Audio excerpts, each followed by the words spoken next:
Intersecting lines प्रतिच्छेदी रेखाएं। जब दो या दो से अधिक रेखाएं एक दूसरे को किसी बिंदु पर मिलती हैं तो उन रेखाओं को हम इंटरसेक्टिंग लाइंस या प्रतिच्छेदी रेखाएं कहते हैं। और वो रेखाएं जिस बिंदु पर एक दूसरे से मिलती हैं उस बिंदु को हम इंटरसेक्टिंग पॉइंट प्रतिच्छेदी बिंदु कहते हैं। अगर हम दो रेखाओं की बात करें तो दो रेखाओं में इंटरसेक्टिंग लाइंस के कुल 4 केसेस बनते हैं। केस फर्स्ट, जब दोनों ही रेखाएं एक दूसरे के समांतर हों, पैरेलल हों, उस केस में हमारी जो रेखाएं होती हैं वो एक दूसरे से कभी नहीं मिलती हैं।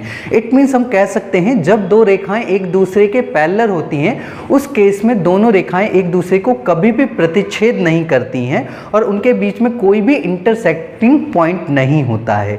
सेकेंड केस, जब आपकी दो रेखाएं एक दूसरे के लंबवत हों। जब दो रेखाएं एक दूसरे के लंबवत होती हैं, परपेंडिकुलर होती हैं, तो उस केस में इंटरसेक्टिंग पॉइंट तो होता है बट वो जो इंटरसेक्टिंग पॉइंट होता है वो एक दूसरे से 90 डिग्री के एंगल पर होता है। थर्ड केस, जब आपकी दो रेखाएं एक दूसरे को इंटरसेक्ट रैंडम एंगल पर करें। इट मीन्स उस केस में भी आपका इंटरसेक्टिंग पॉइंट तो होगा बट उनका जो इंटरसेक्टिंग पॉइंट जो होगा वो 90 डिग्री को छोड़कर किसी भी एंगल पर हो सकता है। और फोर्थ केस, जब दो रेखाएं एक दूसरे को एक से ज़्यादा बार इंटरसेक्ट करें, वो तभी पॉसिबल है दो रेखाओं के केस में जब दोनों रेखाएं एक दूसरे के ठीक ऊपर हों, एक दूसरे को वो ओवरलैप करें, और ऐसी लाइनों को हम कोइंसिडेंस लाइंस कहते हैं। तो एक एक करके इन चारों केसेस के बारे में डिस्कस करते हैं और इनके क्वेश्चन को सॉल्व करते हैं। सबसे पहले पैरेलल लाइंस के बारे में बात कर लेते हैं।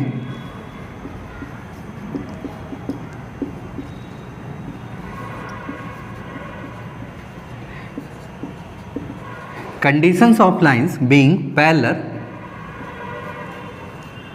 यदि दो रेखाएं समांतर हैं, पैरेलल हैं, तो उनके बीच की जो दूरी होती है वो ऑलवेज इक्वल होती है और उनके द्वारा बनाया गया जो इंक्लिनेशन एंगल होता है वो भी बराबर होता है। अगर हम आपको इसे ड्रॉ करके दिखाएं तो मान लेते हैं ये हमारे प्लेन पर दो परपेंडिकुलर एक्सेस हैं। This one is x axes और हमारे पास दो रेखाएं हैं जो आपस में समांतर हैं।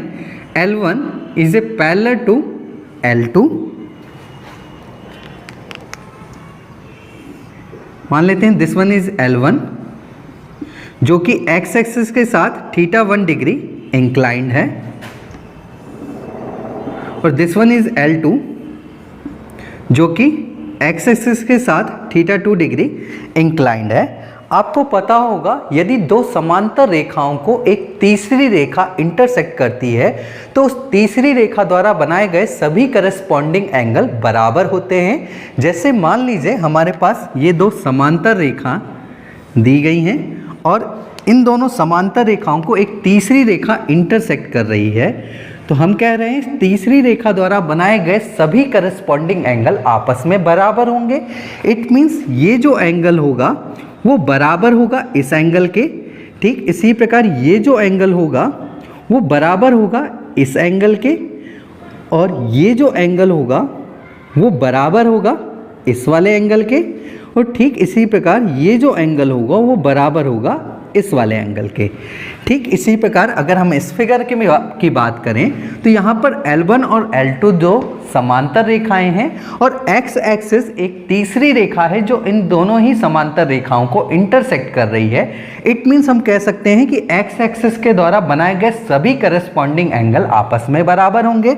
इट मीन्स θ1 बराबर होगा θ2 के। अगर हम दोनों तरफ tan का मल्टीप्लाई कर दें तो tan θ1 बराबर होगा tan θ2 के। आपको पता होगा किसी भी रेखा के इंक्लिनेशन एंगल का टेंजेंट बराबर होता है उस लाइन की स्लोप के। इट मीन्स हम कह सकते हैं tan θ1 is a slope of first line and tan θ2 is a slope of second line. तो हम कह सकते हैं m1 बराबर होगा m2 के, जहाँ पर m1 जो है वो हमारी पहली रेखा की स्लोप है और m2 जो है वो हमारी दूसरी रेखा की स्लोप है और m1 बराबर है m2 के। It is a first condition for a two parallel lines. हम कह सकते हैं यदि दो रेखाएं समांतर हैं तो उनकी स्लोप भी आपस में बराबर होगी। तो जब किसी क्वेश्चन में हमें समांतर लाइनों की बात की जाए तो उस क्वेश्चन में हम उन दोनों ही लाइनों की स्लोप को इक्वल करके उस क्वेश्चन को सॉल्व करने की कोशिश कर रहे होंगे। अगर हम इस इक्वेशन को और एलोबरेट करें, मान लीजिए हमें दोनों ही रेखाओं के समीकरण दिए जाए। हमारी जो L1 लाइन है उसका जो समीकरण है, मान लेते हैं उसका दिया गया है a1x plus b1y plus c1 equal to 0। और ठीक इसी प्रकार हमारी लाइन L2 जो है उसका जो जनरल इक्वेशन दिया गया है वो दिया गया है a2x plus b2y plus c2 equal to 0। अगर हम इन दोनों ही समीकरण की स्लोप को कैलकुलेट करें by slope intercept form of a line, जो कि बराबर होती है y equal to mx plus c के, जहाँ पर m जो है वो हमारी रेखा की स्लोप है। तो अगर हम इन दोनों इक्वेशन को इस फॉर्म में लिखें और स्लोप को कैलकुलेट करें तो b1y को इधर ही रहने देते हैं, बाकी सबको उधर ट्रांसफ़र करते हैं। तो हम कह सकते हैं b1y इक्वल होगा माइनस a1x माइनस c1 के। b1 को भी अगर उधर ट्रांसफ़र करें तो y इक्वल टू क्या होगा, माइनस a1 अपॉन में b1 into x minus c1 upon में b1 के। अब आप देख पा रहे होंगे लगभग ये जो इक्वेशन लिखी गई है वो स्लोप इंटरसेप्ट फॉर्म में लिख दी गई है, जो कि बराबर होती है y equal to m x plus c के, जहाँ पर m जो है वो हमारी रेखा की स्लोप है और m ही जो है वो हमारा x का कॉफिशेंट है। इट मीन्स हम कह सकते हैं यहाँ जो x का कॉफिशेंट होगा वही हमारी लाइन की क्या होगी, स्लोप होगी। तो इस इक्वेशन की बात करें तो यहाँ जो x का कॉफिशेंट है वो बराबर है किसके, माइनस a1 अपॉन b1 के। इट मीन्स हम कह सकते हैं slope of this line is equal होगी माइनस a1 अपॉन में b1 के। ठीक इसी प्रकार अगर हम यहाँ पे कैलकुलेट करें तो हम कह सकते हैं b2y इक्वल होगा माइनस a2x माइनस c2 के। अगर हम b2 को उधर ले जाएं तो हम कह सकते हैं माइनस a2 अपॉन में b2 into x minus c2 upon में b2 होगा। अब ये जो इक्वेशन है वो लगभग हमारी स्लोप इंटरसेप्ट फॉर्म में लिख दी गई है। तो यहाँ पे जो x का कॉफिशेंट होगा वही हमारी लाइन का स्लोप होगा। तो हम कह सकते हैं माइनस a2 अपॉन में b2 जो है वो हमारी स्लोप ऑफ सेकेंड लाइन है ना। अब हमारे पास दोनों ही रेखाओं की स्लोप आ चुकी है। अगर हम बोलें कि L1 is a parallel to L2 तो हमें पता है अगर ये दोनों रेखाएं समांतर हैं तो इनके बीच की जो स्लोप होगी वो आपस में बराबर होगी। इट मीन्स हम कह सकते हैं m1 बराबर होगा m2 के। यहाँ पर हमें m1 और m2 की वैल्यू पता है ना। तो slope of first line is equal होगी माइनस a1 अपॉन में b1 के। ठीक इसी प्रकार स्लोप ऑफ सेकंड लाइन जो होगी वो बराबर होगी माइनस a2 अपॉन में b2 के। माइनस माइनस को कैंसिल आउट करें, अगर हम b1 को उधर ट्रांसफ़र करें और a2 को इधर ट्रांसफ़र करें तो a1 अपॉन में a2 बराबर होगा b1 अपॉन में b2 के।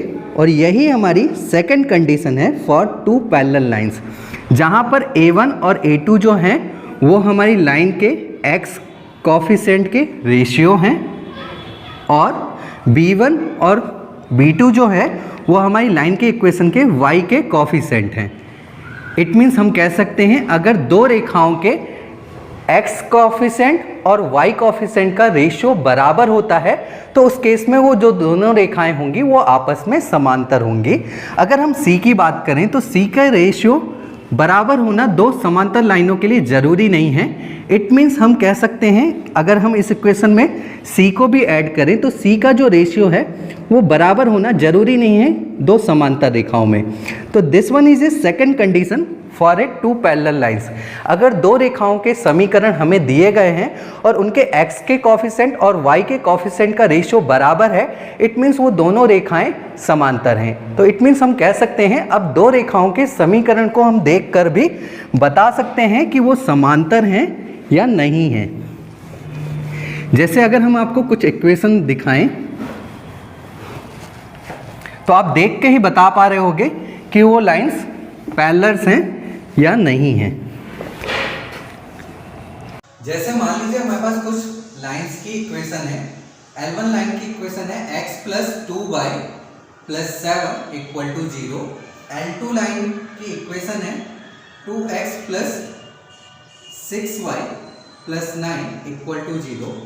L3 लाइन की जो इक्वेशन है वो बराबर है 3x plus 6y plus 9 equal to 0। And L4 line की जो इक्वेशन है वो बराबर है 2x plus 6y plus 7 equal to 0।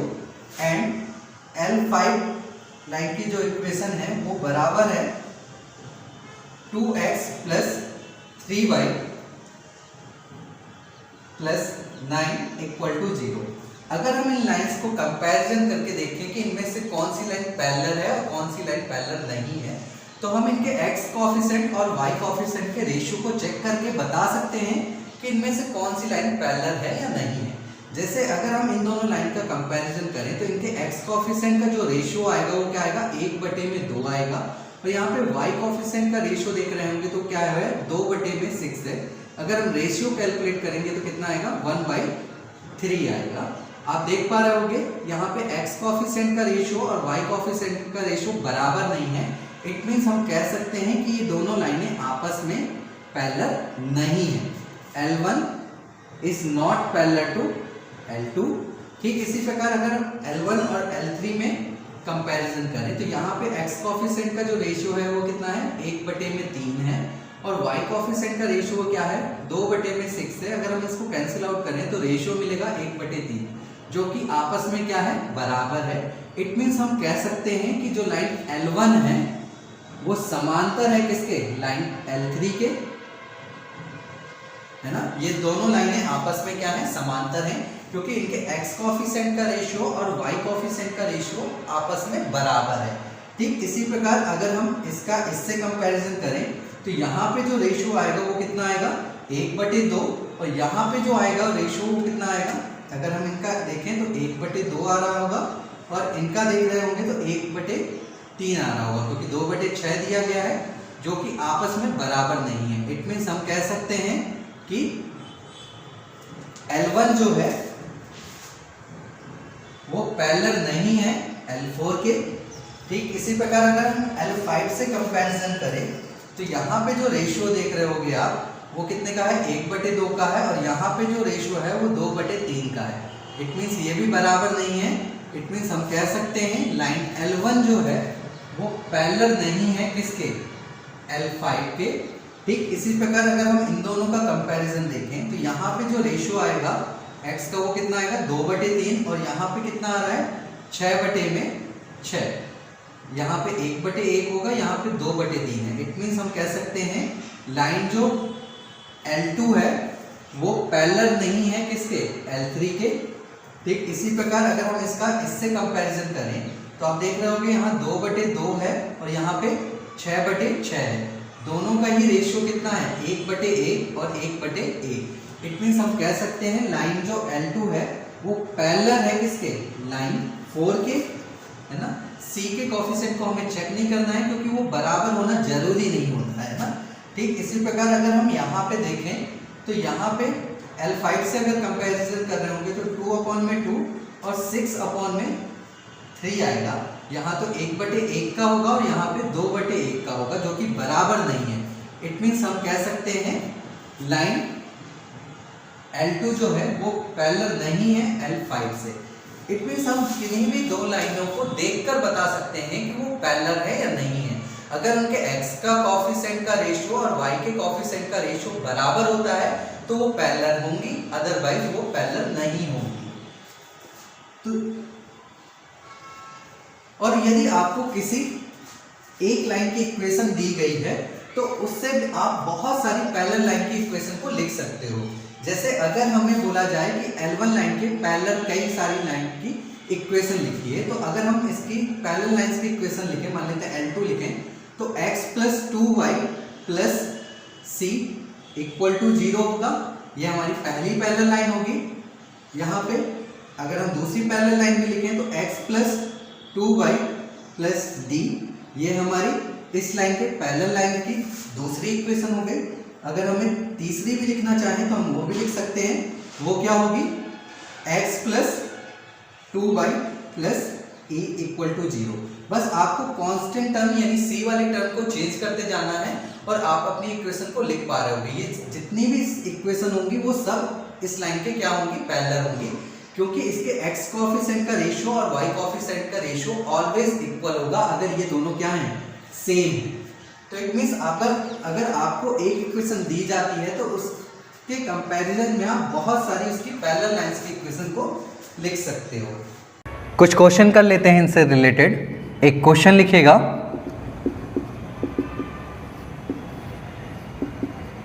If two lines equation 3x minus 2y plus 8 equal to 0 and kx minus 4y plus 9 equal to 0 are parallel, then find the value of k। हमसे कहा जा रहा है यदि दो समांतर रेखाओं के समीकरण 3x minus 2y plus 8 equal to 0 और kx minus 4y plus 9 equal to 0 है तो k का मान ज्ञात कीजिए। इट मीन्स हमें ये जो दो समीकरण दिए गए हैं वो समांतर रेखाओं के समीकरण हैं। तो हम कह सकते हैं अगर ये दोनों रेखाएं समांतर हैं तो इनके x कोएफिशिएंट का रेशियो बराबर होगा इनके y कोएफिशिएंट के रेशियो के। इट मीन्स 3 अपॉन में k बराबर होगा -2 अपॉन में -4 के। अगर हम इनको कैंसिल आउट करें तो ये 2 से 2 टाइम्स चला जाएगा, इसको इधर भेजें तो ये कितना हो जाएगा 6 और k को उधर ट्रांसफ़र करें तो k। इट मीन्स हम कह सकते हैं k का मान जो होगा वो बराबर होगा 6 के यदि ये दोनों रेखाएं समांतर रेखाओं के समीकरण हैं।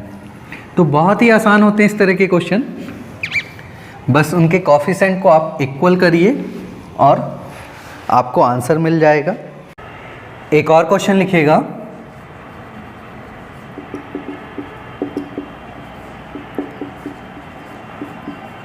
Find the equation of a line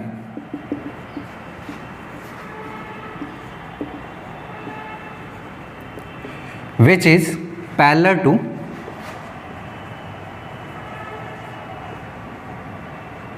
five x plus 7y plus 8 equal to 0 and passing through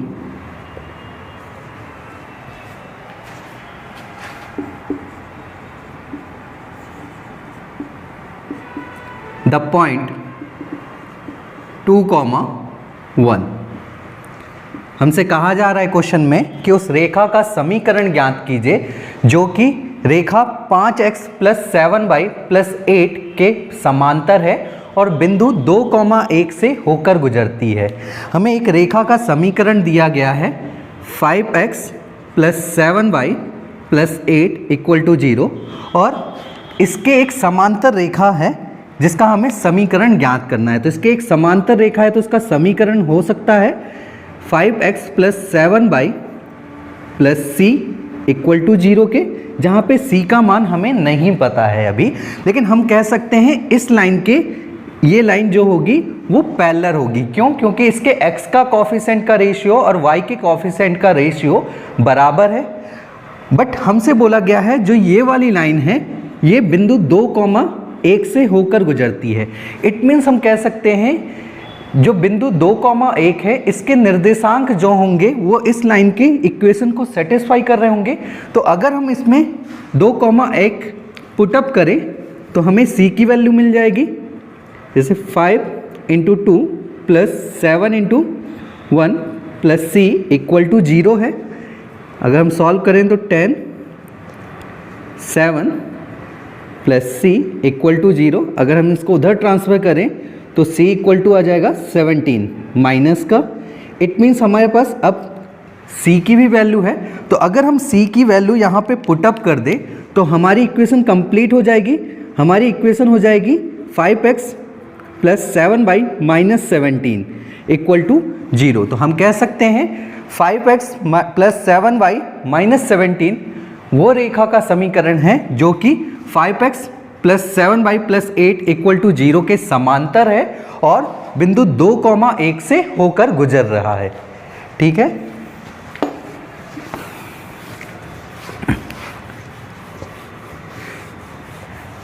इस तरह का एक और क्वेश्चन करते हैं। नेक्स्ट क्वेश्चन लिखिएगा,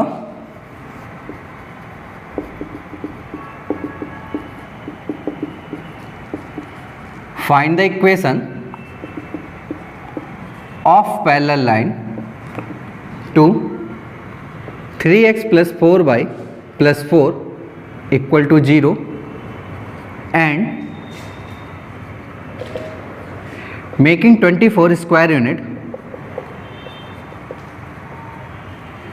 area of triangle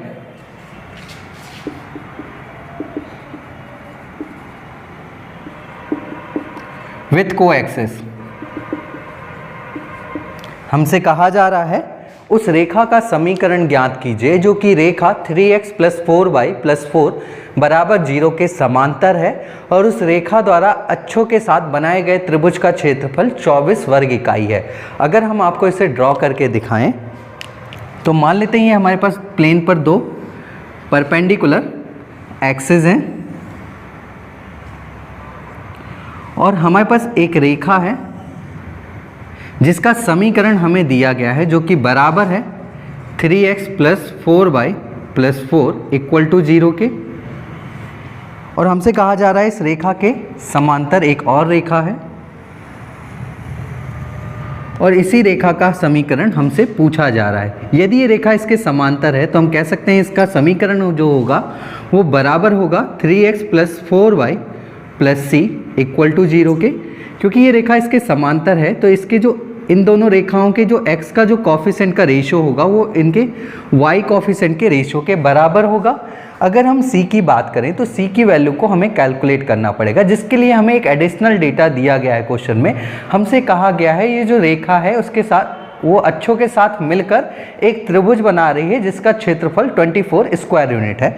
it means अगर हमारी ये रेखा है और ये हमारे अक्ष हैं तो ये जो ट्रायंगल बन रहा है इसका एरिया हमें दिया गया है।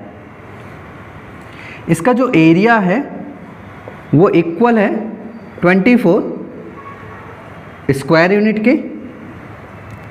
आप इस ट्रायंगल को देख पा रहे होंगे, ये जो ट्रायंगल जो बना है वो हमारे एक्सिस पर बना है और आपको पता होगा जो हमारे एक्सिस होते हैं वो एक दूसरे के परपेंडिकुलर होते हैं। इट मीन्स ये जो एंगल होगा वो 90 डिग्री का होगा। इट मीन्स हम कह सकते हैं ये जो ट्रायंगल होगा वो एक राइट एंगल ट्रायंगल होगा। और आपको पता होगा एक राइट एंगल ट्रायंगल का जो एरिया होता है वो बराबर होता है 1/2 बेस इंटू परपेंडिकुलर के।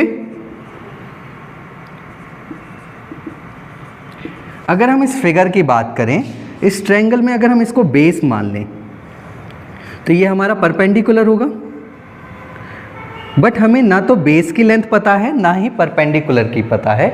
बट अगर आप इस फिगर को ध्यान से देखोगे तो ये रेखा है और ये हमारा ओरिजिन है, तो जो बेस होगा और जो परपेंडिकुलर होगा वो इस रेखा द्वारा बनाए गए अंतःखंडों की लंबाई के बराबर होगा।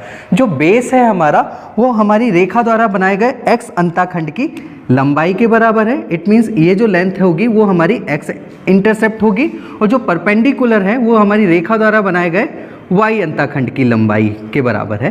बट अभी भी हमें x इंटरसेप्ट और y इंटरसेप्ट की लेंथ नहीं पता है। बट हमें इस फिगर में बस जो पता है वो केवल एक ही चीज़ पता है, इस लाइन की इक्वेशन जो कि बराबर है 3x plus 4y plus c equal to 0 के। और इस लाइन से हम इसके अंतःखंडों की लंबाई को कैलकुलेट कर सकते हैं by intercept form of a line से कंपैरिजन करके। हमारी जो रेखा का इंटरसेप्ट फॉर्म होता है वो बराबर होता है x अपॉन में a प्लस y अपॉन में b इक्वल टू 1 के, जहाँ पर a जो है वो हमारे x इंटरसेप्ट की लंबाई है और b जो है वो हमारे y इंटरसेप्ट की लंबाई है। यदि हम इस समीकरण को इस फॉर्म में लिख पाएँ तो हम इसके अंतःखंडों की लंबाई को कंपैरिजन करके कैलकुलेट कर सकते हैं।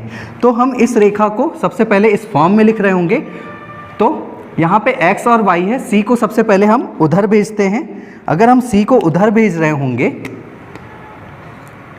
तो हम कह सकते हैं 3x प्लस 4y, c उधर जाएगा तो माइनस का c हो जाएगा। बट हमारी इंटरसेप्ट फॉर्म में राइट हैंड साइड पे ओनली 1 है, इट मीन्स हमें यहाँ 1 बनाना पड़ेगा। इट मीन्स हम पूरे इक्वेशन को -c से डिवाइड करेंगे।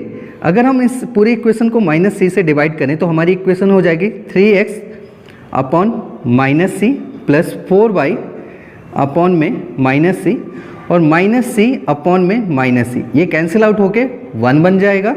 अगर हम इस 3 को नीचे ले आए, इस 4 को भी नीचे ले आए तो हमारी इक्वेशन बन जाएगी x अपॉन में -c upon 3 plus y upon में -c अपॉन में 4 इक्वल टू 1 के। अब लगभग ये हमारी जो इक्वेशन है वो intercept form of a line में बदल चुकी है, जो कि होती है x अपॉन में a प्लस y अपॉन में b इक्वल टू 1 के। यदि हम यहाँ से a और b की वैल्यू को कंपैरिजन करें तो जो हमारी a की जो वैल्यू होगी वो बराबर होगी -c अपॉन में 3 के। इट मीन्स हमारे x इंटरसेप्ट की जो लेंथ होगी वो बराबर होगी -c अपॉन में 3 के, और जो b की लेंथ होगी वो बराबर होगी -c अपॉन में 4। इट मीन्स हम कह सकते हैं जो हमारा y इंटरसेप्ट होगा वो बराबर होगा -c अपॉन में 4 के। यदि हम x इंटरसेप्ट और y इंटरसेप्ट जो कि हमारा बेस और परपेंडिकुलर है हम इस पर रखें तो हम कह सकते हैं जो हमारे ट्रायंगल का जो एरिया होगा वो होगा 1/2, बेस जो है हमारा -c अपॉन में 3 मल्टीप्लाई बाई परपेंडिकुलर जो है -c अपॉन में 4 के, और ये जो एरिया है वो बराबर है हमें दिया गया है 24 स्क्वायर यूनिट के। अगर हम माइनस माइनस को कैंसिल आउट करें और इन सब को इधर ट्रांसफ़र करें तो ये सब इधर डिवाइड में है, तो इधर आएगा तो क्या हो जाएगा, मल्टीप्लाई हो जाएगा। 2 × 3 6 हो जाएगा, 6 × 4 24, तो यहाँ पे जो आ जाएगा वो 24 आ जाएगा, और यहाँ जो बचेगा वो c स्क्वायर हो जाएगा। दोनों तरफ अगर हम रूट ले लें तो हम कह सकते हैं रूट से वो चीज़ें बाहर आ जाती हैं जो डबल बार होती हैं, तो +-4 इक्वल टू होगा c के। इट मीन्स c की जो वैल्यू आई है वो आई है +-24, जो कि 2 वैल्यू हैं। इट मीन्स हमारी जो लाइन की इक्वेशन होगी वो एक लाइन की इक्वेशन ना होके 2 लाइन की इक्वेशन हो रही होगी। एक बार तो हम प्लस वाली लाइन लिख रहे होंगे जो कि बराबर होगी 3x + 4y + 24 के, और एक हमारी लाइन होगी 3x + 4y - 24 equal to 0। It means हम कह सकते हैं इस रेखा के पैरेलल 2 रेखाएं बन रही होंगी, एक तो इस साइड बन रही होगी और एक इसके अपोजिट साइड बन रही होगी। इट मीन्स ये वाली जो रेखा होगी उसका भी समीकरण जो होगा इनमें से कोई एक होगा। तो हम कह सकते हैं इस क्वेश्चन में जो हमारी रेखा का समीकरण होगा वो एक रेखा का समीकरण ना आके 2 रेखाओं का समीकरण आ रहा होगा, क्योंकि जो रेखा दी गई है उसके दोनों ही साइड हम समांतर लाइंस को ड्रॉ कर सकते हैं।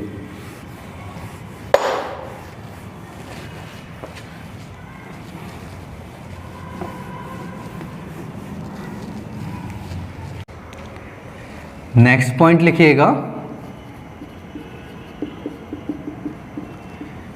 Condition of lines being coincident. यदि किसी रेखा के ठीक ऊपर एक और रेखा ड्रॉ कर दी जाए तो ऐसी रेखाओं को हम संपाती रेखाएं कोइंसिडेंस लाइन कहते हैं। अगर हम आपको इसे ड्रॉ करके दिखाएं तो जैसे हमारे पास ये एक रेखा है और इस रेखा के ठीक ऊपर अगर हम एक और रेखा ड्रॉ कर दें जो पिछली वाली रेखा को पूरी तरीके से ओवरलैप कर जाए तो ऐसी रेखाओं को हम संपाती रेखाएं कहते हैं, कोइंसिडेंस लाइन कहते हैं। ये देखने में तो एक ही रेखा नजर आती है, बट अगर आपसे कहा जाए ये एक रेखा नहीं एक से ज़्यादा रेखाएं हैं, इट मीन्स ये सभी रेखाएं जो होंगी वो कोइंसिडेंस लाइन होंगी, संपाती रेखाएं होंगी। अगर हम इनकी कंडीशंस की बात करें, मान लेते हैं ये एक रेखा नहीं 2 रेखाएं हैं, तो आपको देखने से ही पता चल रहा होगा इन दोनों ही रेखाओं का जो मार्ग होगा, जो पाथ होगा वो सेम होगा। दोनों ही रेखाएं सेम बिंदुओं से होकर गुजर रही होंगी और दोनों ही रेखाएं अक्षों के साथ सेम इंक्लिनेशन एंगल पर होंगी। इट मीन्स हम कह सकते हैं पहली रेखा के द्वारा एक्स अक्ष के साथ बनाया गया जो इंक्लिनेशन एंगल होगा वो दूसरी रेखा के साथ एक्स अक्ष के साथ बनाया गया इंक्लिनेशन एंगल के बराबर होगा। इट मीन्स हम कह सकते हैं पहली रेखा की जो स्लोप होगी वो बराबर होगी दूसरी रेखा की स्लोप के। इट मीन्स m1 बराबर होगा m2 के, और this one is a first condition for two coincidence line. यदि दो रेखाएं संपाती हैं तो उन दोनों ही रेखाओं की जो स्लोप होगी वो बराबर होगी। इट मीन्स m1 बराबर होगा m2 के। और ये जो कंडीशन होती है ये पैरेलल लाइंस में भी होती है। तो हम पैरेलल लाइंस में हम कह सकते हैं यदि दोनों रेखाओं की स्लोप बराबर है तो दोनों रेखाओं का जो समीकरण होगा उसके जो x के कोफिशिएंट का जो रेशियो होगा वो y के कोफिशिएंट के रेशियो के बराबर होगा। इट मीन्स हम कह सकते हैं a1 अपॉन में a2 का जो रेशियो होगा वो बराबर होगा b1 अपॉन में b2 के रेशियो के। अगर हम इन दोनों ही रेखाओं के समीकरण की बात करें, मान लेते हैं पहले रेखा का जो समीकरण है वो a1x plus b1y plus c1 equal to 0 है, और दूसरी रेखा का जो समीकरण है वो a2x plus b2y plus c2 equal to 0 है। तो अगर हम इन दोनों ही रेखाओं का समीकरण की बात करें तो ये दोनों ही समीकरण या तो हूबहू सेम होंगे या तो सेम प्रोपोर्शन में होंगे, क्योंकि दोनों ही रेखाएं एक ही बिंदुओं से गुजर रही हैं। सभी बिंदु जो होंगे वो दोनों ही रेखाओं में उपस्थित होंगे। इट मीन्स हम कह सकते हैं या तो ये दोनों रेखाओं का जो समीकरण है वो हूबहू सेम होगा या तो सेम प्रोपोर्शन में होगा। इट मीन्स a1 अपॉन में a2 का जो रेशियो होगा वो बराबर होगा b1 अपॉन में b2 के रेशियो के, और वही बराबर होगा c2 अपॉन में c2 के रेशियो से। तभी ये दोनों का समीकरण क्या होगा, बराबर होगा। इट मीन्स हम कह सकते हैं a1 अपॉन में a2 बराबर होगा b1 अपॉन में b2 बराबर होगा c1 अपॉन में c2 के। और ये हमारी सेकंड कंडीशन है फॉर टू कोइंसिडेंस लाइन। यदि दो रेखाएं संपाती हैं, कोइंसिडेंट्स हैं, तो उनकी जो रेखाओं का जो समीकरण होगा उनके जो सभी कोफिशिएंट के जो रेशियो होंगे वो समान होंगे। जैसे अगर हम एक समीकरण बोलें, एक रेखा का समीकरण है 2x plus 4y plus 6 equal to 0, तो या तो इसके जो संपाती रेखाएं होंगी वो सेम टू सेम होंगी, 2x plus 4y plus 6 equal to 0, या तो सेम प्रोपोर्शन में होगी। इट मीन्स जैसे 4x plus 8y plus 12 equal to 0। ये जो दोनों रेखाओं का समीकरण होगा वो संपाती होगा, क्योंकि अगर हम इनका रेशियो निकालें तो ये 2:1 आएगा, इसका भी अगर हम रेशियो निकालें तो 2:1 आएगा, और इसका भी अगर हम रेशियो निकालें तो 2:1 आएगा। इट मीन्स सभी कोफिशिएंट का जो रेशियो है अगर वो इक्वल है तो वो दोनों ही रेखाएं क्या होंगी, संपाती होंगी। तो जब भी आपसे कोइंसिडेंस लाइन की बात की जाए, संपाती रेखाओं की बात की जाए, तो आप इस कंडीशन का यूज कर रहे होगे, क्योंकि पहली जो कंडीशन है वो तो पैरेलल लाइंस में भी लगती है, तो हम इसका यूज नहीं करते हैं। जब अगर आपसे बोला जाए दो रेखाएं संपाती हैं, इट मीन्स उन दोनों ही रेखाओं के सभी कोफिशिएंट के जो रेशियो होंगे वो बराबर होंगे। जैसे अगर मान लीजिए हमारे पास एक रेखा है x plus 2y plus 4 equal to 0, और हमारे पास एक समीकरण दिया गया है 3x plus 6y plus 12 equal to 0। तो आप देख रहे होगे ये दोनों ही जो इक्वेशन है वो कोइंसिडेंस लाइन की हैं। अगर हम इनका रेशियो देखें तो यहाँ पे क्या आ रहा है, 1/3 आ रहा है। यहाँ पे देखेंगे तो 2/6 है, जो कि रेशियो निकालेंगे तो 1/3 होगा। यहाँ पे आप देख रहे होगे तो 4/12 है, अगर हम कैंसिल आउट करें तो यहाँ भी जो रेशियो आएगा वो 1/3 का आ रहा होगा। इट मीन्स हम कह सकते हैं ये जो दोनों रेखाएं हैं वो कोइंसिडेंस लाइन की रेखाएं हैं। तो हम दो रेखाओं को के समीकरण को देख के भी बता सकते हैं कि वो संपाती हैं या नहीं हैं, है ना। तो इनसे रिलेटेड कुछ क्वेश्चन कर लेते हैं। और जो संपाती रेखाएं होती हैं वो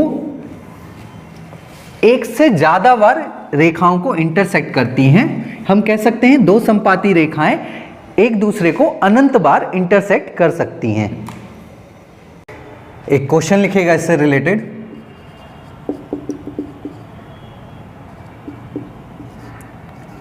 if 3x plus 2y equal to 5 and 6x plus ky equal to 10 are coincide line,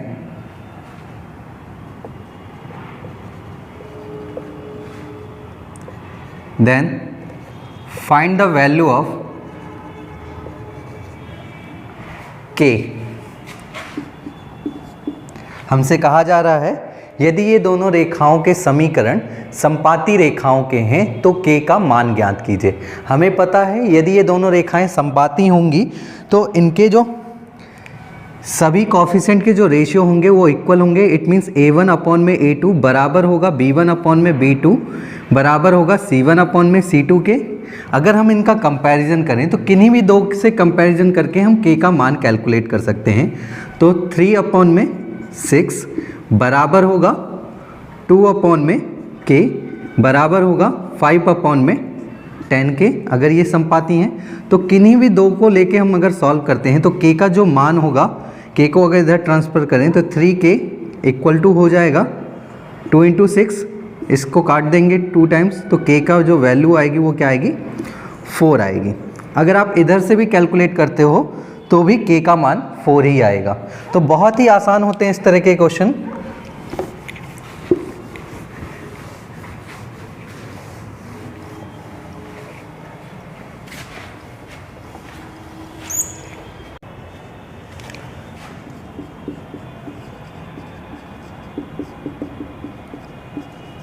Condition of lines being perpendicular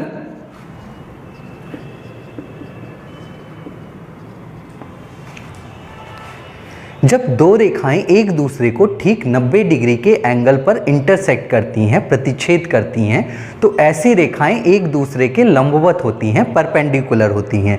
और जब दो रेखाएं एक दूसरे के लंबवत होती हैं, परपेंडिकुलर होती हैं, तो उनके बीच की जो पहली कंडीशन होती है वो होती है product of slope of both line equal to -1। दोनों ही रेखाओं की जो ढाल होती है उनका गुणनफल -1 के बराबर होता है जब दोनों रेखाएं एक दूसरे के लंबवत होती हैं। तो हम कह सकते हैं यदि दो रेखाएं एक दूसरे के लंबवत हैं, it means m1 into m2 equal होगा -1 के, जहां पर m1 जो है वो स्लोप ऑफ फर्स्ट लाइन है, m2 जो है वो स्लोप ऑफ सेकंड लाइन है, और इन दोनों का जो प्रोडक्ट है वो -1 के बराबर है। अगर हम आपको इसे ड्रॉ करके दिखाएं तो मान लेते हैं ये हमारे पास प्लेन पर दो परपेंडिकुलर एक्सेस हैं। This one is x axis and this one is y access,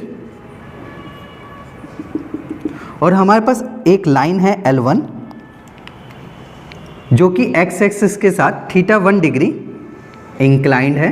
this one is L1 and जो कि x एक्सिस के बाद साथ θ1 डिग्री इंक्लाइंड है, और एक लाइन L2 है जो कि L1 लाइन को 90 डिग्री के एंगल पर इंटरसेक्ट कर रही है। It means this angle is equal to 90 degree, और ये जो लाइन L2 है वो x एक्सिस के साथ θ2 डिग्री इंक्लाइंड है। तो अगर हम θ2 की वैल्यू आपसे पूछें तो हम कह सकते हैं θ2 जो होगा वो बराबर होगा, क्योंकि θ2 जो है वो यहाँ से यहाँ तक की वैल्यू है, और आपको पता है यहाँ से यहाँ तक की जो वैल्यू है वो 90 है, और यहाँ से यहाँ तक की जो वैल्यू है वो θ1 है। तो हम कह सकते हैं θ2 इक्वल होगा 90 प्लस θ1 के। अगर हम दोनों तरफ 10 का मल्टीप्लाई कर दें तो हम कह सकते हैं tan θ2 इक्वल होगा tan 90 प्लस θ1 के। tan θ2 इक्वल होगा, आपको पता होगा tan 90 प्लस थीटा हमारा सेकंड क्वाड्रेंट में आ जाएगा, और सेकंड क्वाड्रेंट में tan कॉट में चेंज हो जाता है with negative sign. It means हम कह सकते हैं tan 90 प्लस थीटा जो होगा वो इक्वल होगा माइनस कॉट θ1 के। और आपको पता होगा जो हमारा कॉट होता है वो tan का रेसिप्रोकल होता है। इट मीन्स हम कह सकते हैं इस कॉट θ1 जो होगा वो होगा 1 अपॉन में माइनस tan θ1 के। अगर हम tan θ को इधर ले आएँ तो ये मल्टीप्लाई हो जाएगा। इट मीन्स हम कह सकते हैं tan θ1 इंटू tan θ2 इक्वल होगा -1 के। और आपको पता होगा किसी भी लाइन का जो इंक्लिनेशन एंगल होता है उसका जो टेंजेंट होता है वही लाइन की स्लोप कहलाता है। इट मीन्स हम कह सकते हैं tan θ1 is a slope of first line जिसको हम m1 से डिनोट करते हैं, और tan θ2 is a slope of second line जिसको हम m2 से डिनोट करते हैं, जो कि इक्वल होगा -1 के। इट मीन्स हम कह सकते हैं m1 इंटू m2 इक्वल होगा -1 के, और this one is a first condition for being two perpendicular line. यदि दो रेखाएं एक दूसरे के लंबवत हैं तो उस केस में दोनों ही रेखाओं की जो स्लोप होगी उनका जो प्रोडक्ट होगा वो -1 के बराबर होगा। ठीक है, अगर हम इस कंडीशन को और एलोबरेट करें, मान लीजिए हमें दोनों ही रेखाओं के समीकरण हमें दिए गए हैं। जो हमारी L1 रेखा है उसका जो समीकरण है उसका जनरल समीकरण बराबर है a1x plus b1y plus c1 equal to 0 के। और ठीक इसी प्रकार अगर हमारी एक रेखा L2 है जिसका समीकरण हमें दिया गया है जो कि बराबर है a2x plus b2y plus c2 equal to 0। यदि हम इन दोनों ही रेखाओं के समीकरण की स्लोप को कैलकुलेट करें by slope intercept form of a line, जो कि बराबर होती है y equal to mx plus c के, जहाँ पर m जो है वो रेखा की स्लोप है जो कि x का कॉफिशेंट है। तो अगर हम इस समीकरण को इस फॉर्म में लिख पाएंगे तो हम अपनी इस लाइन की स्लोप को कैलकुलेट कर पाएंगे। तो इस फॉर्म में लिखने के लिए सबसे पहले हम y वाले टर्म को इधर ही रहने देते हैं, बाकी सबको उधर ट्रांसफ़र करते हैं। तो हम कह सकते हैं b1y इक्वल होगा -a1x प्लस माइनस का c1 होगा। b1 को भी अगर उधर ट्रांसफ़र कर दें तो यहाँ मल्टीप्लाई में है तो उधर जाएगा तो डिवाइड में हो जाएगा। इट मीन्स हम कह सकते हैं y इक्वल टू होगा -a1 अपॉन में b1 x minus c1 upon में b1 के। और ये लगभग हमारी स्लोप इंटरसेप्ट फॉर्म में लिख दी गई है। आप देख पा रहे होगे यहाँ पे जो x का कॉफिशेंट होता है वही लाइन की स्लोप होती है। इट मीन्स हम कह सकते हैं slope of first line equal होगी -a1 अपॉन में b1 के। This one is the slope of first line m1। अगर हम ठीक इसी प्रकार यहाँ भी कैलकुलेट करें तो हम कह सकते हैं b2y इक्वल होगा -a2x माइनस c2 के। b2 को अगर उधर ट्रांसफ़र करें तो y इक्वल होगा -a2 अपॉन में b2 x minus c2 upon में b2 के। और यहाँ पे जो हमारे x का कॉफिशेंट है वो बराबर है -a2 अपॉन में b2। इट मीन्स हम कह सकते हैं slope of second line equal होगा -a2 अपॉन में b2 के। तो अब हमारे पास m1 और m2 की दोनों की ही वैल्यू पता है और हमें पता है कि अगर ये दोनों रेखाएं एक दूसरे के लंबवत हैं तो इन दोनों ही रेखाओं की जो स्लोप का मल्टीप्लिकेशन होगा m1 इंटू m2 जो होगा वो बराबर होगा -1 के। तो अगर हम इनकी वैल्यू को पुटअप करें तो हम कह सकते हैं slope of first line equal होगी -a1 अपॉन में b1 and slope of second line equal होगी -a2 अपॉन में b2 इक्वल होगा -1 के। माइनस माइनस कैंसिल आउट कर दें तो हम कह सकते हैं a1 a2 अपॉन में b1 b2 इक्वल होगा -1 के। b1 b2 को अगर उधर ट्रांसफ़र कर दें तो यहाँ से हट के ये यहाँ आ जाएगा। इट मीन्स हम कह सकते हैं a1 a2 बराबर होगा -b1 b2 के। अगर हम इसको इधर ट्रांसफ़र करें तो इधर माइनस में है तो इधर आएगा तो क्या हो जाएगा, पॉजिटिव हो जाएगा। तो it means a1 a2 plus b1 b2 equal होगा 0 के। तो जब हमारे पास दो रेखाओं के समीकरण दिए गए हों और उनके x के कॉफिशेंट का प्रोडक्ट और y के कॉफिशेंट का प्रोडक्ट का सम अगर 0 के बराबर आता है तो इट मीन्स वो दोनों ही रेखाएं कैसी होंगी, लंबवत होंगी। तो this one is a second condition for two parallel lines. अगर हमारे पास दो रेखाओं के समीकरण दिए गए हैं तो हम उन्हें देखकर भी बता सकते हैं कि वो दोनों रेखाएं लंबवत हैं या नहीं हैं। ठीक इसी प्रकार मान लीजिए अगर आपके पास एक ही रेखा का समीकरण दिया गया है और आपसे बोला गया है कि इस रेखा को एक और रेखा इंटरसेक्ट कर रही है जो इस पर परपेंडिकुलर है, लंबवत है। तो अगर आपको एक रेखा का समीकरण दिया गया है तो उसके थ्रू आप दूसरी रेखा का भी समीकरण लिख सकते हो। कैसे? अगर आपको मान लेते हैं ये रेखा का समीकरण दिया गया है और आपसे बोला गया है एक रेखा और है L2 जो इसके ठीक परपेंडिकुलर है ना। तो आपको पता है अगर ये दोनों रेखाएं परपेंडिकुलर हैं तो इनकी जो स्लोप का प्रोडक्ट होगा m1 इंटू m2 जो होगा वो बराबर होगा -1 के। आपको पता होगा पहली रेखा की स्लोप आप कैलकुलेट कर सकते हो क्योंकि आपके पास इक्वेशन है। तो पहली रेखा की जो स्लोप होगी वो बराबर होगी -a1 अपॉन में b1 के इंटू m2 इक्वल टू होगा -1 के, -1 से क्या हो जाएगा, कैंसिल आउट हो जाएगा।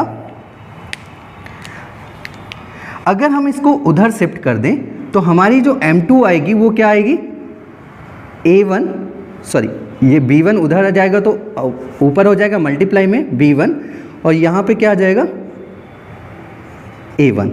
इट मीन्स हम कह सकते हैं जो हमारी दूसरी रेखा की जो स्लोप होगी वो बराबर होगी b1 अपॉन में a1 के। तो अब हम अपनी इक्वेशन को लिख सकते हैं। इट मीन्स हमारी जो लाइन की इक्वेशन होगी उसमें जो ये ऊपर जो होगा वो x का कॉफिशेंट होता है और जो नीचे होता है वो y का कॉफिशेंट होता है, और यहाँ पे जो सिंबल लगता है वो माइनस का लगता है। तो यहाँ माइनस माइनस क्या हो चुका है, प्लस हो चुका है। इट मीन्स अगर हम यहाँ पे अपनी इक्वेशन लिखें तो हम लिख सकते हैं b1x plus a1y plus c2 equal to 0 होगा। क्योंकि यहाँ पे माइनस नहीं है तो आपको जो y का कॉफिशेंट होगा उसके आगे आपको माइनस लगाना है। तो अगर आपको एक रेखा का समीकरण दिया गया होगा तो आप दूसरी रेखा का समीकरण लिख सकते हैं। कैसे, हम x के कॉफिशेंट को y की कॉफिशेंट की जगह लिख रहे होंगे और y के कॉफिशेंट को x की कॉफिशेंट की जगह लिख रहे होंगे और बस y के कॉफिशेंट की वैल्यू को हम निगेटिव करके लिख रहे होंगे, तो हमें अपनी परपेंडिकुलर लाइन की इक्वेशन मिल जाएगी। तो कुछ क्वेश्चन करते हैं इनसे रिलेटेड और इन सभी कंडीशन का एक एक करके यूज करते हैं।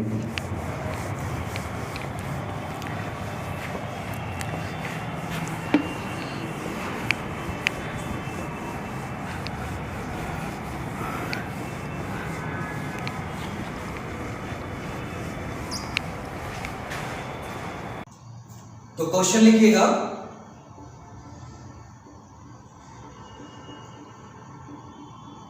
फाइंड द इक्वेशन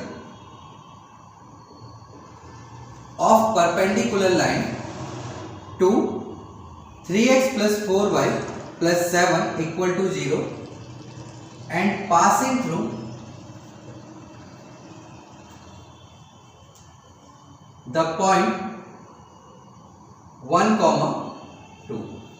हमसे कहा जा रहा है उस रेखा का समीकरण ज्ञात कीजिए जो कि रेखा 3x plus 4y plus 7 बराबर 0 के लंबवत है और बिंदु 1,2 से होकर गुजर रही है। यदि ये दोनों रेखाएं एक दूसरे के लंबवत हैं, इट मीन्स हम कह सकते हैं दोनों ही रेखाओं की स्लोप का जो गुणनफल होगा वो बराबर होगा -1 के। इट मीन्स हम कह सकते हैं m1 इंटू m2 बराबर होगा -1 के, जहां पर m1 जो है वो पहली रेखा की स्लोप है और m2 जो है वो दूसरी रेखा की स्लोप है। अगर हमें दोनों ही रेखाओं की स्लोप मिल जाए तो हम इन्हें कैलकुलेट कर सकते हैं। तो हम पहली रेखा की स्लोप को तो कैलकुलेट कर सकते हैं क्योंकि पहली रेखा का समीकरण हमें दिया गया है जो कि बराबर है 3x plus 4y plus 7 equal to 0 के। अगर हम इस इक्वेशन से इसकी स्लोप कैलकुलेट करें by comparison slope intercept form of a line, जो कि बराबर होती है y equal to mx plus c के, जहां पर m जो है वो रेखा की स्लोप है। तो अगर हम इस इक्वेशन को इस फॉर्म में लिख पाए तो कंपैरिजन करके हम इस रेखा की स्लोप को कैलकुलेट कर सकते हैं। तो अगर हम इस इक्वेशन को इस फॉर्म में लिख रहे होंगे तो y वाले टर्म को इधर ही रहने देते हैं, बाकी सारे टर्म को उधर भेजते हैं। तो 4y इक्वल होगा -3x - 7 के। 4 को भी अगर उधर ट्रांसफर करें तो y इक्वल टू होगा -3/4x - 7/4 के। अब ये जो इक्वेशन है वो स्लोप इंटरसेप्ट फॉर्म में कन्वर्ट हो चुकी है। तो आप देख पा रहे हो कि यहाँ पे जो x का कॉफिशेंट होता है वो m होता है और m जो है वो हमारी रेखा की स्लोप है।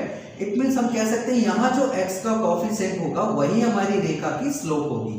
तो हम कह सकते हैं स्लोप ऑफ फर्स्ट लाइन जो होगी वो इक्वल होगी -3/4 के।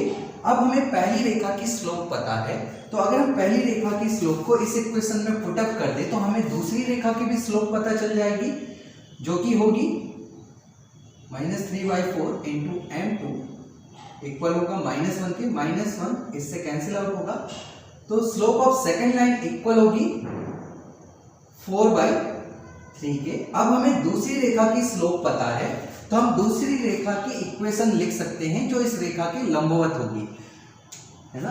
तो हम अगर दूसरी रेखा की स्लोप को रेखा की स्लोप इंटरसेप्ट फॉर्म में पुटअप कर दें तो हम लाइन की इक्वेशन लिख पा रहे होंगे।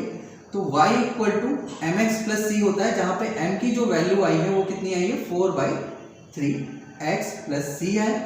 तो y अगर हम 3 का एलसीएम ले लें तो 4x प्लस 3c अपॉन में 3 आएगा। इस 3 को अगर हम इधर भेज दें तो ये इधर मल्टीप्लाई हो जाएगा, तो 3y इक्वल होगा 4x प्लस 3c के। अगर हम 3y को उधर भेजें तो हमारी लाइन की जो जनरल इक्वेशन होगी वो 4x minus 3y plus 3c equal to 0 होगा। तो हम कह सकते हैं 4x minus 3y plus 3c equal to 0 इस रेखा की लंबवत रेखा है, जहां पे 3c क्या है कांस्टेंट टर्म है।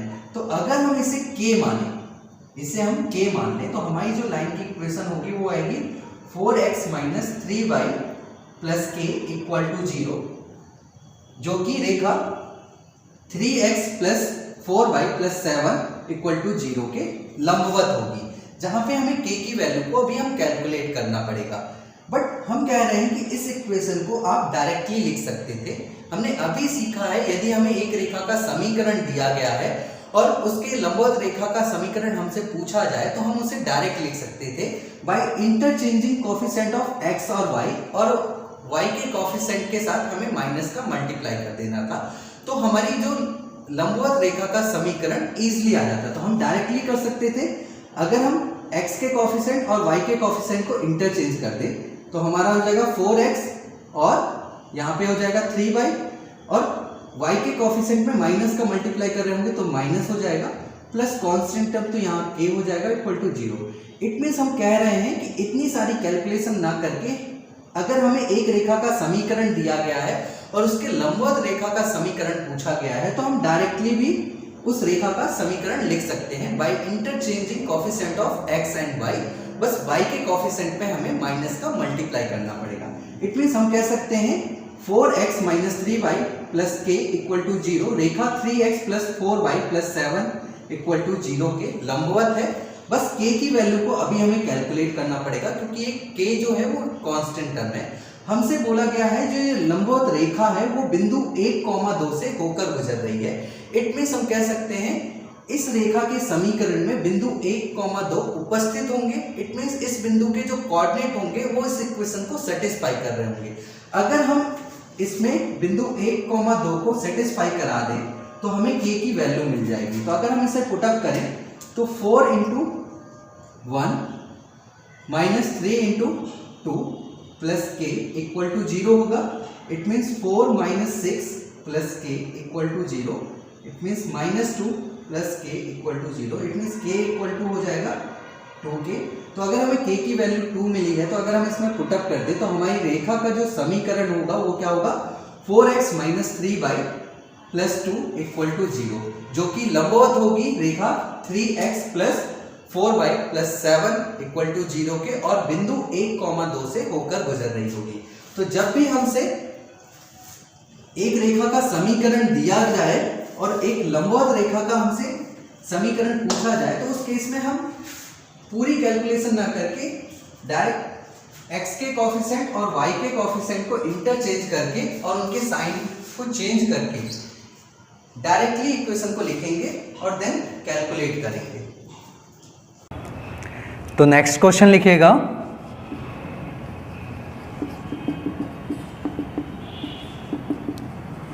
Find the equation of perpendicular line to x plus 2y plus 4 equal to 0 and passing through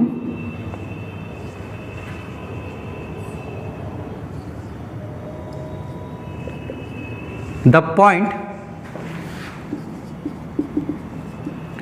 2,1।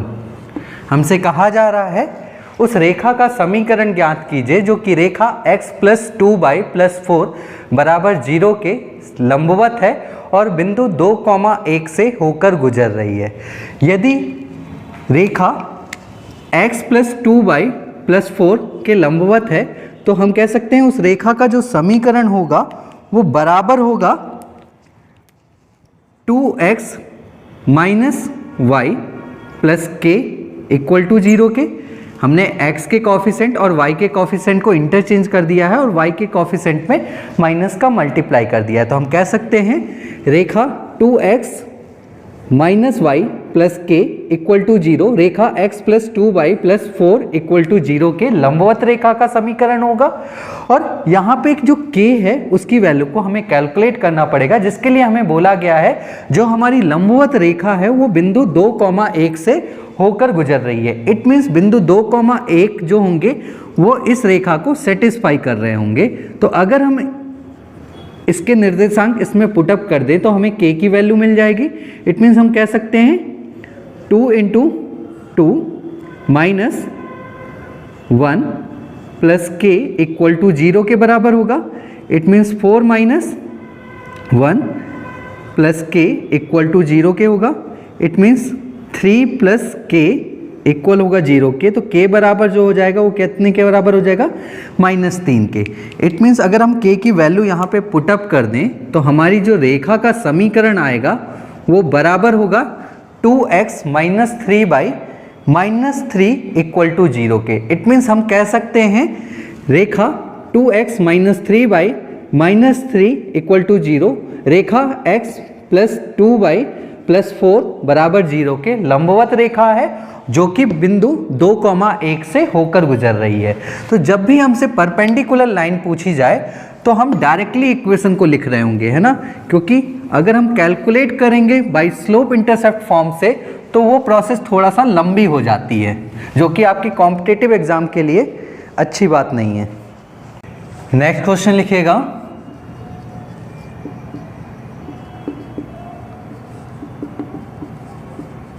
find the equation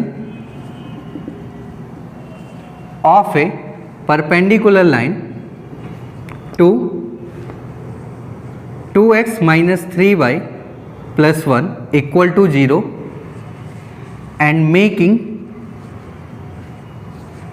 12 square unit area of triangle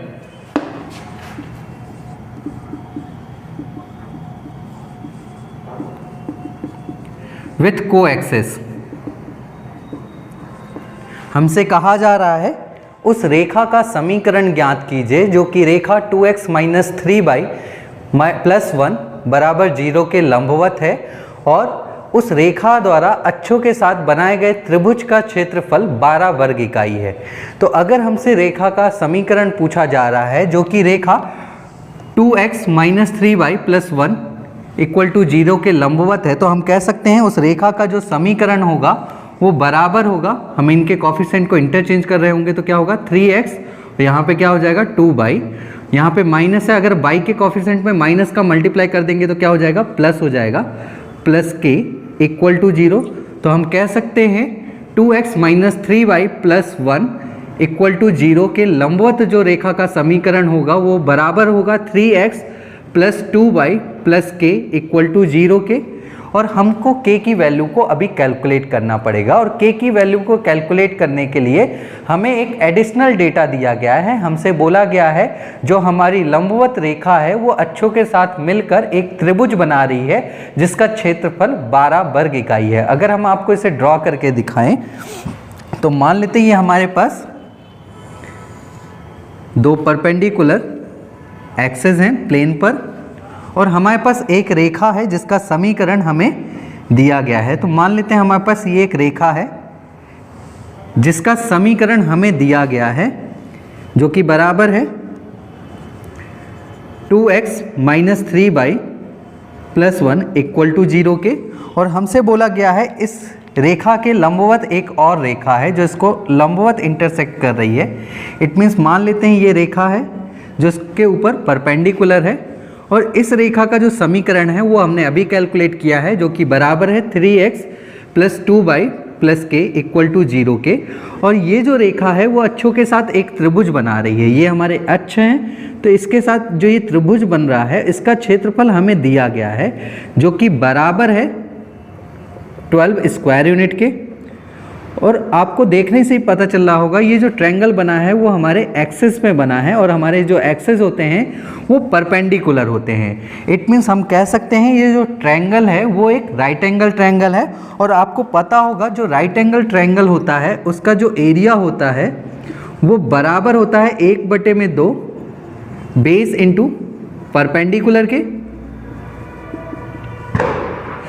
अगर हम इस फिगर की बात करें तो इस फिगर में अगर हम इसे बेस मान लेते हैं और ये हमारा परपेंडिकुलर है, तो बट हमें ना तो बेस की लेंथ पता है ना ही परपेंडिकुलर की लेंथ पता है। बट अगर आप इस फिगर को ध्यान से देख रहे होगे तो ये जो रेखा है वो अक्षों को इन दोनों बिंदुओं में इंटरसेक्ट कर रही है और इन दोनों बिंदुओं की मूल बिंदु से जो दूरी होती है वही हमारे रेखा द्वारा बनाए गए अंतःखंड की लंबाई होती है।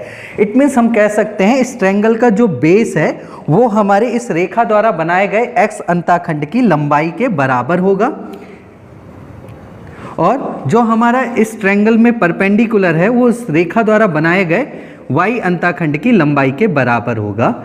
अगर हम इस ट्रायंगल की बात करें तो ना हमें x इंटरसेप्ट की लेंथ पता है ना y इंटरसेप्ट की लेंथ पता है, बस हमें पता क्या है इस लाइन की इक्वेशन जो कि बराबर है 3x + 2y + k = 0 के।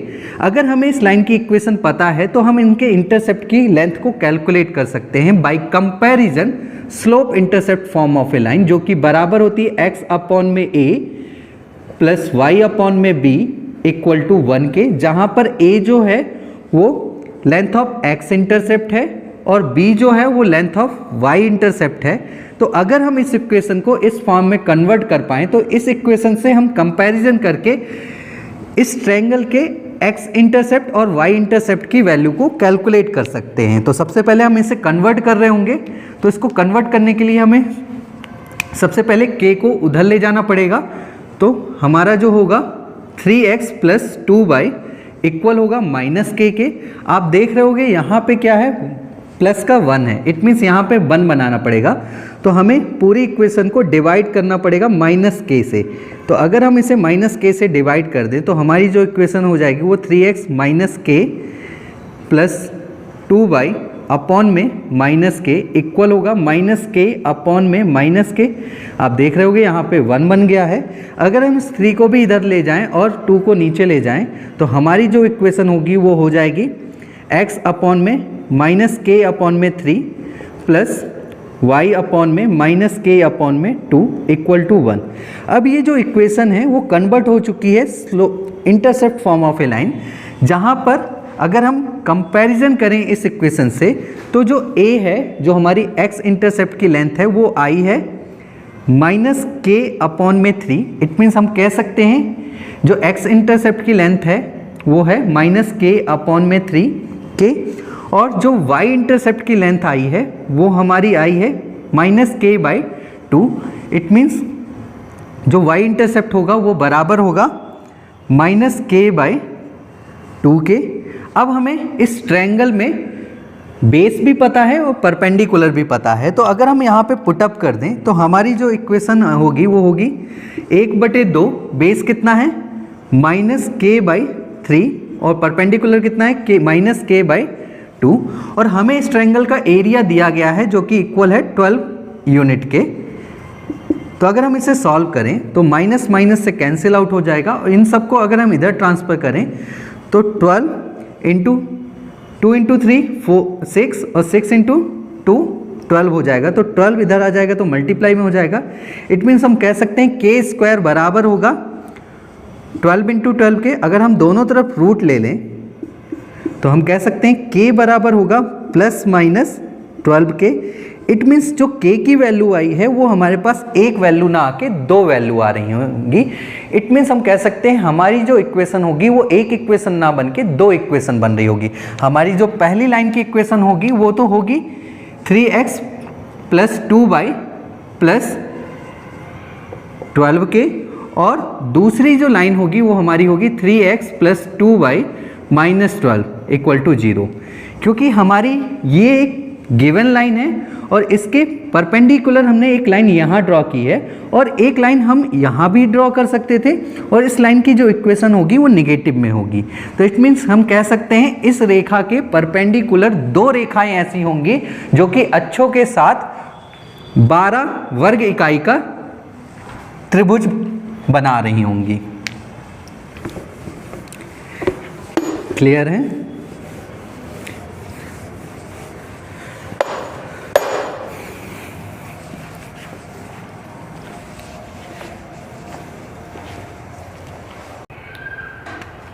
नेक्स्ट क्वेश्चन लिखिएगा,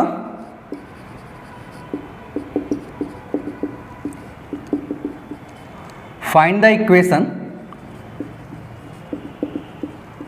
of perpendicular line to 3x plus 4y minus 1 equal to 0 and passing through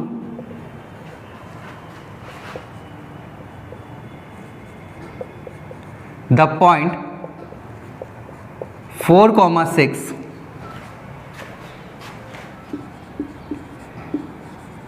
and also find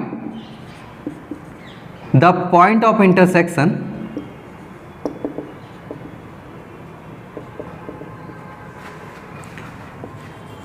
of both line।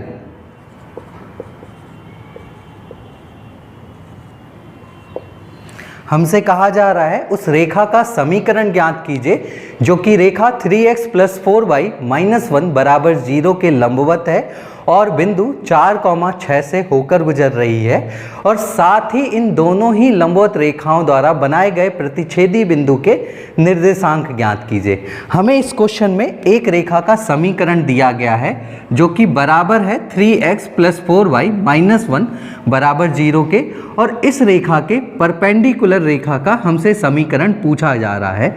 तो इस रेखा के परपेंडिकुलर रेखा का जो समीकरण होगा वो बराबर होगा 4x minus 3y plus k equal to 0 और ये जो लंबवत रेखा का समीकरण आया है वो बिंदु 4,6 से होकर गुजर रहे हैं। इट मीन्स हम कह सकते हैं बिंदु 4,6 के जो कोऑर्डिनेट हैं वो इस रेखा को सेटिस्फाई कर रहे होंगे। तो अगर हम इस पॉइंट के कोऑर्डिनेट इस पे सेटिस्फाई करें तो हमें k की वैल्यू मिल जाएगी।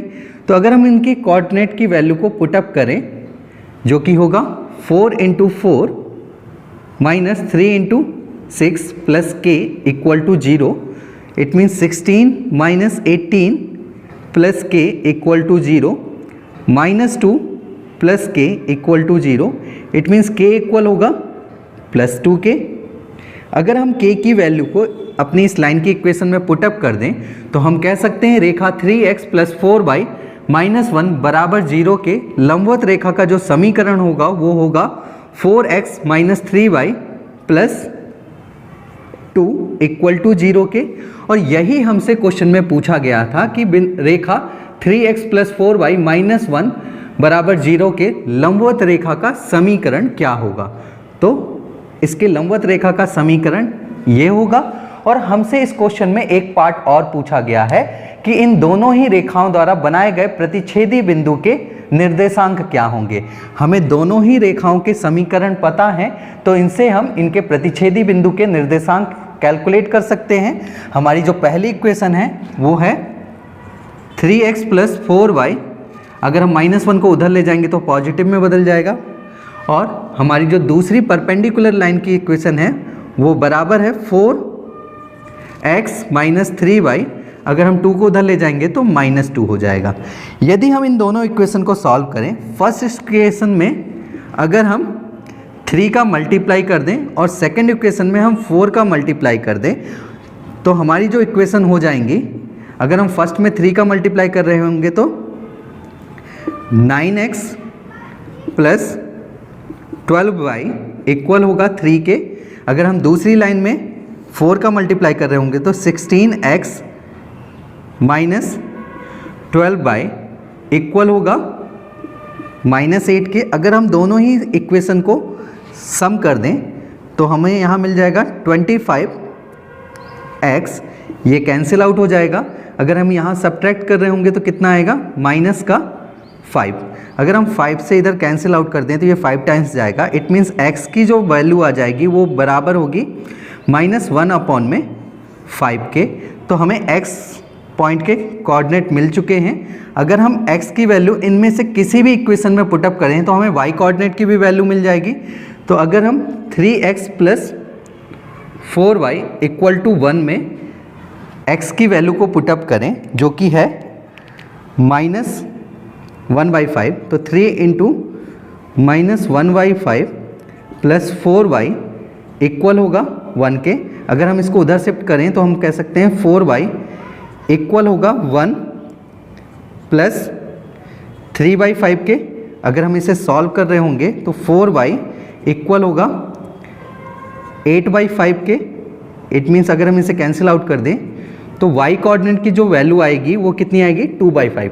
तो इट मीन्स हम कह सकते हैं इन दोनों रेखाओं द्वारा बनाए गए पॉइंट ऑफ इंटरसेक्शन जो होंगे उसके जो कोऑर्डिनेट होंगे वो होंगे -1,5 एंड 2,5 और ये दोनों ही रेखाएं एक दूसरे के लंबवत होंगी। क्लियर है? इसे रफ कर देते हैं।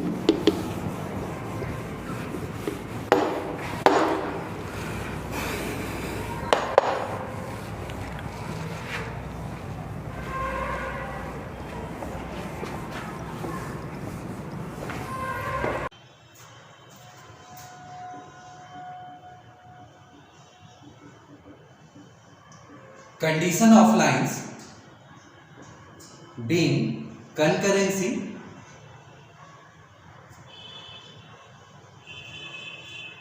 समवर्ती रेखाएं।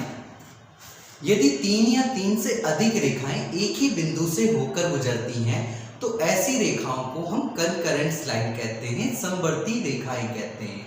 अगर हम आपको इसे ड्रॉ करके दिखाएं तो हम कह रहे हैं जब 3 या 3 से अधिक रेखाएं एक ही बिंदु से होकर गुजरें तो ऐसी रेखाओं को हम कंकरेंट लाइन कहते हैं। आप देख रहे होंगे ये सभी जो रेखाएं हैं वो एक ही बिंदु से होकर गुजर रही हैं। इट मींस ये सभी जो रेखाएं होंगी वो कंकरेंट लाइन होंगी। अगर हम दूसरे शब्दों में कहें तो हम कह सकते हैं जब 3 या 3 से अधिक रेखाओं का पॉइंट ऑफ इंटरसेक्शन सेम होता है तो उस केस में वो सभी जो रेखाएं होती हैं वो कंकरेंट लाइन होती हैं, समवर्ती रेखाएं होती हैं। अगर हम इनकी कंडीशंस की बात करें, मान लेते हैं कि हमारे पास 3 रेखाएं हैं जो कि कंकरेंट लाइन है। हमारे पास 3 रेखाएं L1, L2 और L3 हैं जो कि कंकरेंट हैं। तो ये तभी कंकरेंट होंगी जब हमारी L1 रेखा और हमारी L2 रेखा का जो पॉइंट ऑफ इंटरसेक्शन है उसी पॉइंट ऑफ इंटरसेक्शन से हमारी तीसरी रेखा L3 होकर गुजर जाए, तभी ये तीनों रेखाएं क्या होंगी, कंकरेंट लाइन होंगी। तो हम कह सकते हैं हमारी कंकरेंट लाइन की पहली कंडीशन है कि जब हमारी 2 रेखाओं का पॉइंट ऑफ इंटरसेक्शन से तीसरी रेखा होकर गुजर जाए तो वो तीनों रेखाएं क्या हो जाती हैं, कंकरेंट लाइन हो जाती हैं, समवर्ती रेखाएं हो जाती हैं। मान लीजिए हमें किसी क्वेश्चन में इन तीनों ही रेखाओं के समीकरण दिए जाएं। हमारी पहली रेखा का समीकरण है a1x + b1y + c1 = 0। हमारी दूसरी रेखा का समीकरण है a2x + b2y + c2 = 0 और हमारी तीसरी रेखा का समीकरण है a3x + b3y + c3 = 0। और हमसे पूछा जाए कि ये तीनों रेखाएं समवर्ती रेखाएं हैं या नहीं है, कंकरेंट लाइन है या नहीं है, तो हमारे पास पहला क्या है कि हम क्या करें कि इन दोनों रेखाओं का पॉइंट ऑफ इंटरसेक्शन निकालें और इन दोनों का जो पॉइंट ऑफ इंटरसेक्शन आएगा वो तीसरी रेखा में सेटिस्फाई करा दें।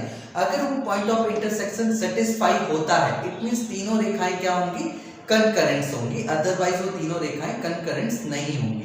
या हमारे पास दूसरी कंडीशन क्या है कि आप देख रहे होंगे ये तीनों रेखाएं मिलकर किसी भी त्रिभुज का निर्माण नहीं कर रही। यदि ये तीनों रेखाएं किसी भी त्रिभुज का निर्माण नहीं कर रही तो हम कह सकते हैं इन तीनों रेखाओं द्वारा बनाए गए त्रिभुज का क्षेत्रफल जो होगा वो बराबर होगा। इट मींस हम कह सकते हैं इन तीनों रेखाओं के द्वारा बनाए गए त्रिभुज का जो क्षेत्रफल होगा वो अगर 0 के बराबर होता है तो ये तीनों रेखाएं क्या होंगी, समवर्ती होंगी, कनकरेंस लाइन होंगी। और आपको पता होगा कि कोऑर्डिनेट ज्योमेट्री में जो त्रिभुज का क्षेत्रफल होता है वो बराबर होता है 1/2 determinant a1 b1 c1 a2 b2 c2 a3 b3 c3 बराबर हो अगर 0 के। अगर हम 1/2 को भी उधर ले जाएं तो ये तो उधर जाएगा तो 0 से मल्टीप्लाई होकर 0 ही हो जाएगा। तो हम कह सकते हैं यदि determinant a1 b1 c1 a2 b2 c2 और a3 b3 c3 बराबर है 0 के, तो इट मींस ये तीनों की तीनों रेखाएं क्या होंगी, कनकरेंट्स होंगी। तो this one is a second condition for being concurrents line. यदि तीन रेखाएं कनकरेंट्स हैं तो हम कह सकते हैं तीनों ही रेखाओं का पॉइंट ऑफ इंटरसेक्शन सेम होगा, तीनों ही रेखाओं का जो पॉइंट ऑफ इंटरसेक्शन होगा वो तीनों ही इक्वेशन में सेटिस्फाई हो रहा होगा। अदरवाइज उन तीनों ही रेखाओं द्वारा बनाए गए त्रिभुज का जो क्षेत्रफल होगा वो बराबर होगा 0 के। अगर इन दोनों में से कोई भी कंडीशन फॉलो करती है इट मींस वो तीनों ही रेखाएं क्या होंगी, कनकरेंस लाइन होंगी।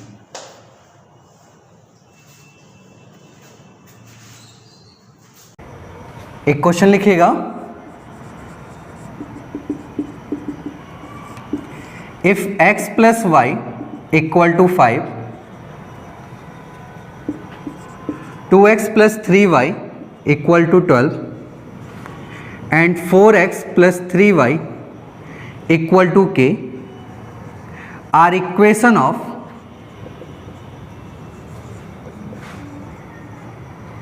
three concurrent line